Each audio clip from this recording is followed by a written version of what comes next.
This is Barley Harvest. We're cutting this barley with the combine, and then to keep the combine rolling non-stop, we have the cart that offloads me every time I'm full, and then that way the combine is going all day long. It's thrashing barley and never has to stop. Makes up for a lot of time emptying out the hopper. The hopper holds about 300 bushel. A tandem truckload is around 700, so I can fit about two and a half hoppers in a truckload. So I would have to stop 3 times to fill a truck if I didn't have a cart. Helps a ton. Back before we started using carts, and then when we started, the difference in what we were getting done in a day was almost felt like having a whole nother combine going, because we were saving so much time.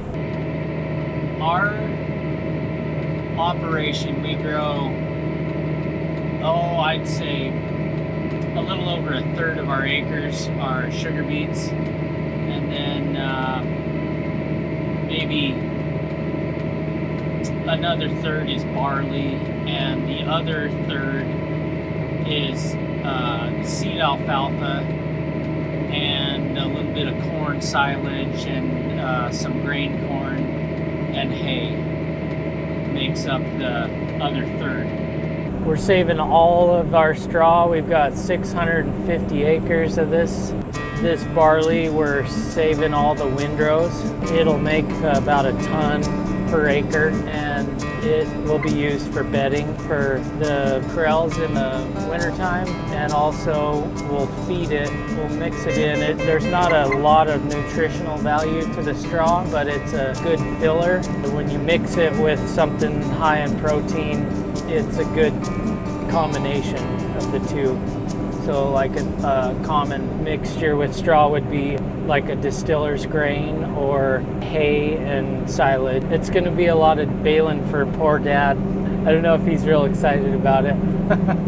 We get down negative temperatures a lot in the wintertime, so the bedding helps keep the animals warm in the winter. It keeps them off of the snow and ice and provides a little insulation from the ground. And then of course with the heifers, calving provides a nice shelter area and dry spot for the calves to be born in. And it's pretty vital to that. A heifer is a cow that's first time being pregnant and having a calf. All of our heifers, we AI them. The reason for that is to get some better genetics, some outside genetics in the herd. We can get those genetics without having to buy a really expensive bull. We can just buy straws of semen for those. The heifers, we breed them to calve in first part of March, very cold. We watch them pretty closely. We calve them out in our corrals at the farm. They require a little bit more attention. We watch the heifers close, and then after their first year of having a calf, they go out with the herd, and the rest of the herd is bred to calve in May when it's a little warmer. They're out on green grass in the pasture, and they are mature enough to handle it better on their own. This stuff is it's thrashing a little bit harder. You're seeing the beards still on a lot of those kernels. That's not real typical. This field and these conditions right now are a little bit tougher, and the head and the stem and everything is not breaking up as easy as it usually does. The moisture's running 11.7, 12%. Normally the moisture is like 9, and when it's 9, it doesn't take anything to thrash the seed off of the stem and head. I've got to adjust my combine I speed up the rotor to thrash it more, and then there's concaves outside of the rotor that the rotor thrashes against, and I've tightened those up real tight. In the hot afternoons, the conditions change and the moisture comes down. Then you slow your rotor way down and open up the concaves wider, and it doesn't take near as much to grind the seed off of the head, basically. So that's the moisture there. This is the yield. So this is the speed of the rotor. This is the concave position here. This is the fan speed, and then the sieve. There's a top sieve and a bottom sieve that the barley's all fallen through, and there's wind blowing up through the sieves. So that's the fan speed, and that wind is blowing the chaff out the back. This field is about 70 acres, 75. We should be able to almost get it in a day. I think I can get, if I'm doing pretty good, 60 acres in a day with this machine.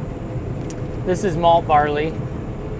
So back in the day, Coors came in this area probably, it must have been early 70s.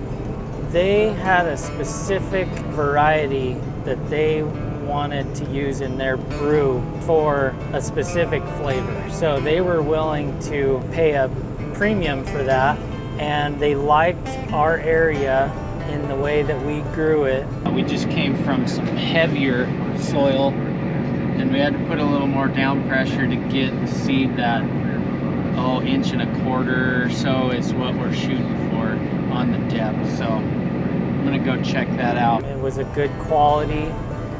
We're an irrigated area, so we were able to provide a consistent yield and a consistent quality, and they paid us a premium for that, and it was a good relationship. Now I feel like that relationship has dwindled a little bit, in that I don't feel like we're really getting a premium for our barley anymore. They've merged with Miller and I think Molson also. So like 3 big malting companies have merged together now, and they're using this variety across the board on all of those different brews that they're putting together. This is a barley as opposed to like wheat that would be grown for bread. We like this crop because, for one, they've got an elevator here in Worland, a facility that they take delivery of the barley. Well, actually, they take delivery of half of it, and then we store half of it until February, March, and then they take delivery of the other half at that time. They just don't have enough room to store all the crop at once. That happened about, 10 years ago now. They started requiring all the growers to provide their own storage to store up to half of the crop. But the other thing that draws us to this crop is the potential for pasture afterwards. So we harvest this in late July, early August, and then we reseed barley back into these fields, and we get pasture back out of that for the cows in the wintertime. And that's what they eat in the wintertime because they're super hungry. Yeah, and there's usually so much snow out at the ranch that they can't find any grass, so bring them into the fields so they have more food to eat, huh? Yeah. And we also have barley regrowth That the cows eat. Yeah. Yeah. That's a pretty big deal for us. If it wasn't for that, we'd probably be looking pretty hard at putting these acres into maybe hay or corn now. Other commodities have picked up in price quite a bit here recently. This one hasn't so much. you know, we're hoping to see a little better price next year. Okay, this is a yield map on the 2630 display. This combine produces a map of the yield on the go. So we zoom in here. This is us. This is the yield as we're going. You can see our different passes coming through the field. So the green is above 170 bushel and so on. But pretty neat tool to be able to take that map later on and kind of look and see where you might have underwatered or where your weaker acres might be and what you can do to improve that. Maybe your nozzle package of your pivot is not doing well for you. I wish we could do that with sugar beets. It'd be really cool, but nobody can figure out how to make an accurate yield map of sugar beet field.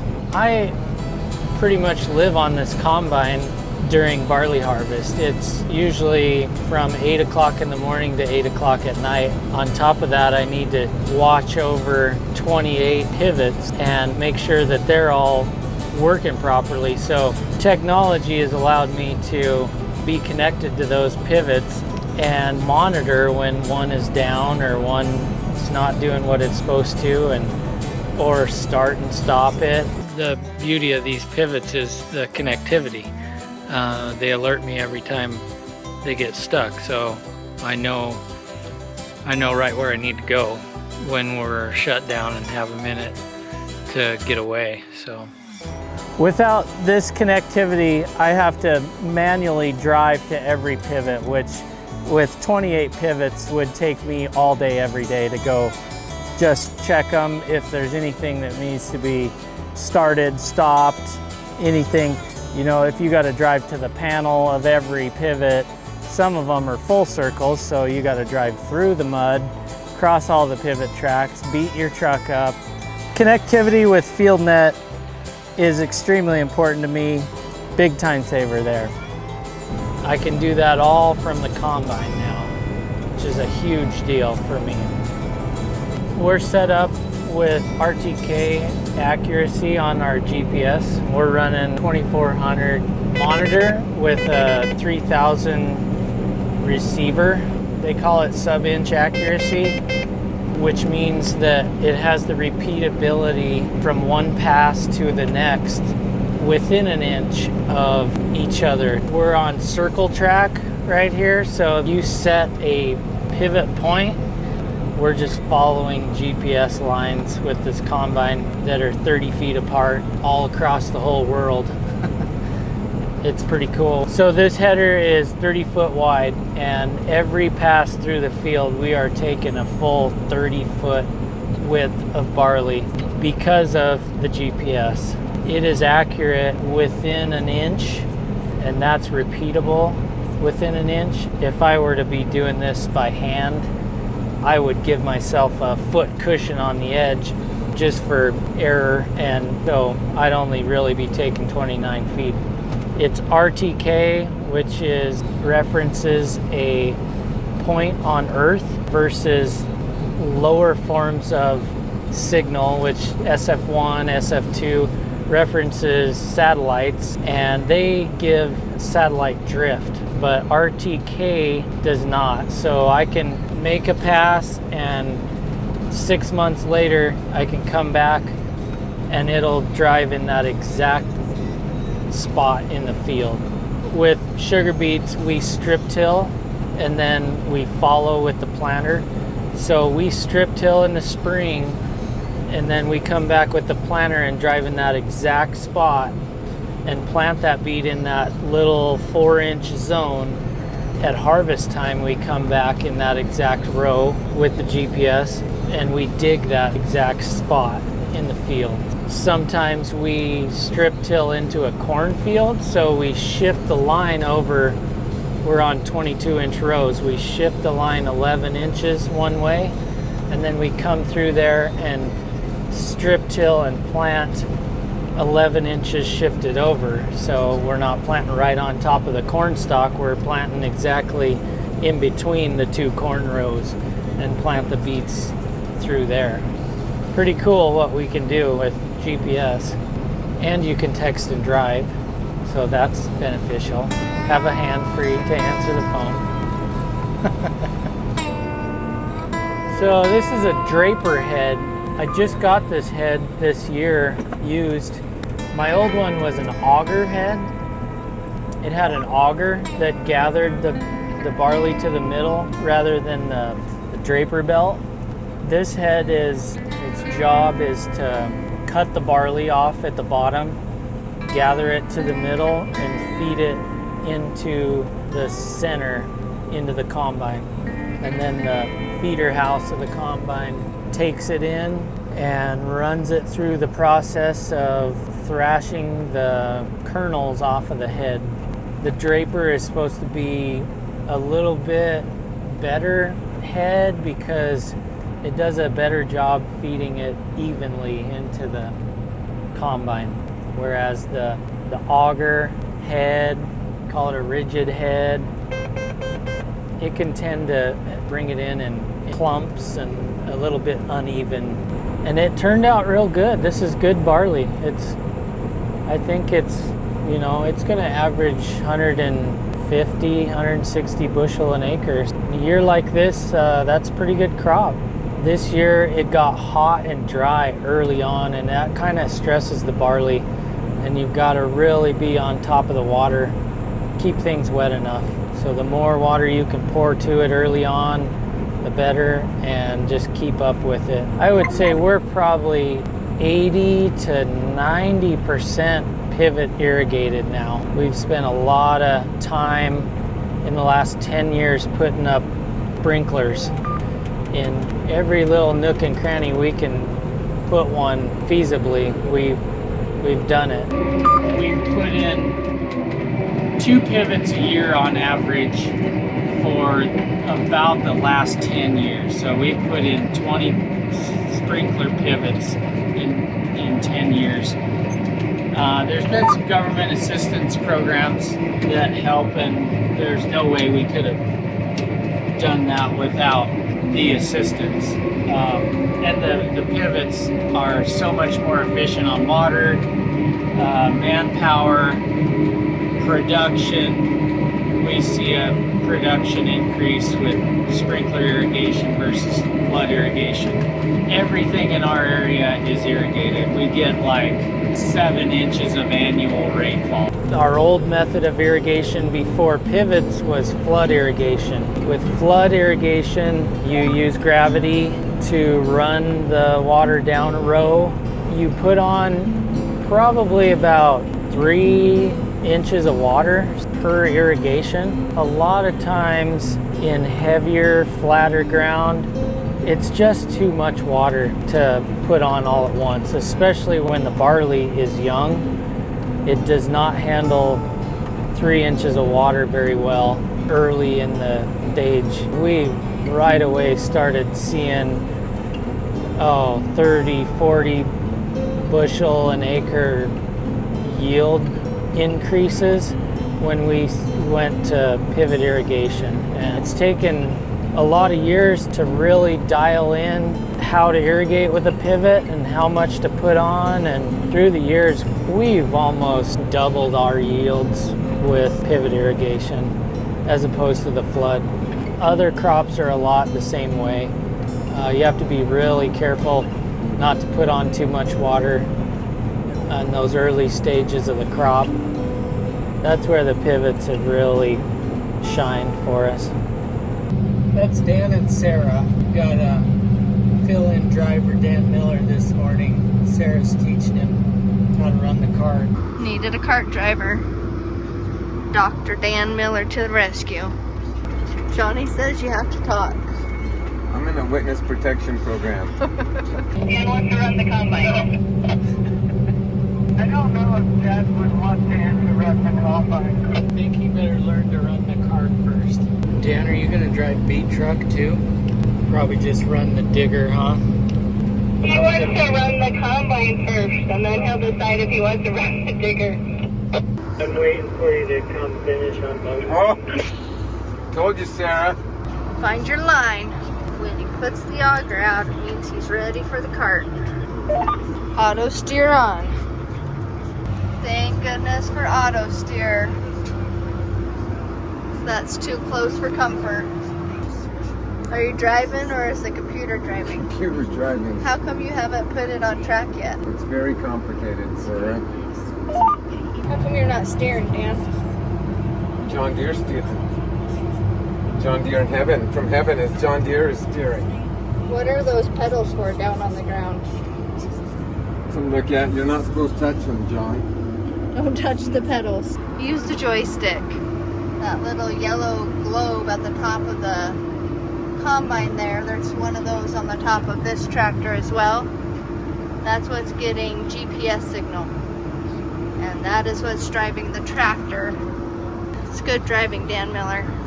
And if you went in the combine, it would show you a yield monitor map on that. So Sarah, is this our second load? Yes. See, this morning he could only go about 1.8. Now we're going 2.4. So the combine is going to fill up this cart 3 times with a full hopper on the combine. And then this cart driver here is going to take it over to the trucks.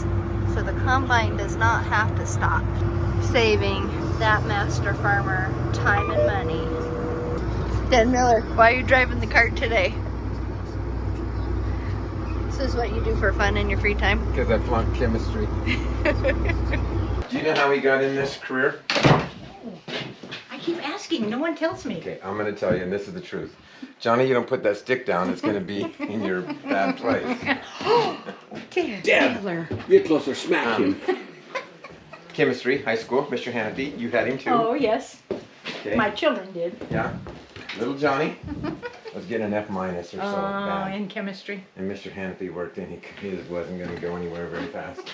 So he took him to the back and he said, you need to go into the dark room. You need to be on the yearbook. You need to learn to do this because you're not Doing this well. doing this well. And that's how he took off. Oh, well, bless Mr. Hanafy's heart. Don't forget to like and subscribe.